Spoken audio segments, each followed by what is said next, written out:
Взяли провизию и грузим в автобус. Автобус отвезет их прямо до границы с Луганской областью. 5 дней в пути. С собой везут снаряжение и продукты питания. В автобусе уже сидят по группам. Разведчики, штурмовой отряд и обеспечение тыла.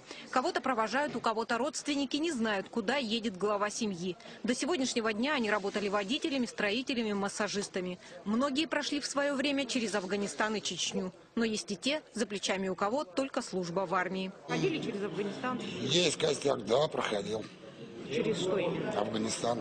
83-84, да. Вот из Барнаула группа аж 200 человек, говорят, уехала. А из Томска? Барнаул поможет там столько бойцов выставить. Мы сколько можем, кто смог, поехали, кто неравнодушен к судьбе.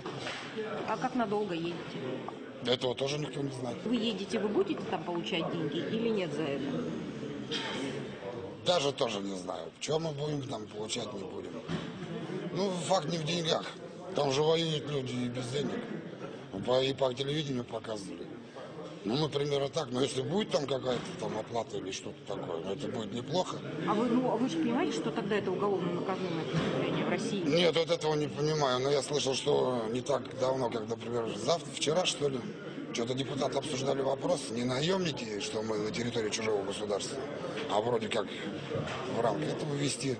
То есть, как бы официально все признать, добровольное движение и все прочее. Говорят, что многие мужчины, которые прошли войну, да, военные действия, вот Афганистан, например, я с афганцами многими уже давно общаюсь, они говорят, что вот в мирной жизни сложно себя после войны найти. Лично, что касается меня, слава богу, уже 30 лет прошло, даже, может быть, с хвостиком там.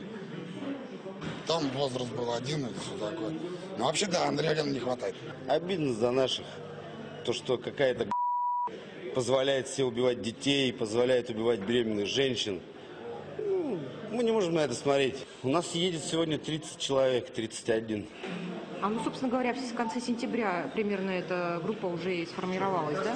То есть да, мы занимались, мы тренировались, мы готовились. И поверьте, мы подготовились очень хорошо. Мы не едем туда заработать. Мы едем туда, чтобы прекратить все это. Беспредел вот этот ихний. Вышли с этим предложением в масштабе Российской Федерации. Это Российский союз ветеранов Афганистана, Союз десантников России и Боевое братство. Значит, они официально с Красной площади, наше руководство об этом заявило по центральным каналам, что действительно требуется оказать помощь народу Луганской и Донецкой республики. Со всех фактически сибирских регионов наши ребята туда поехали.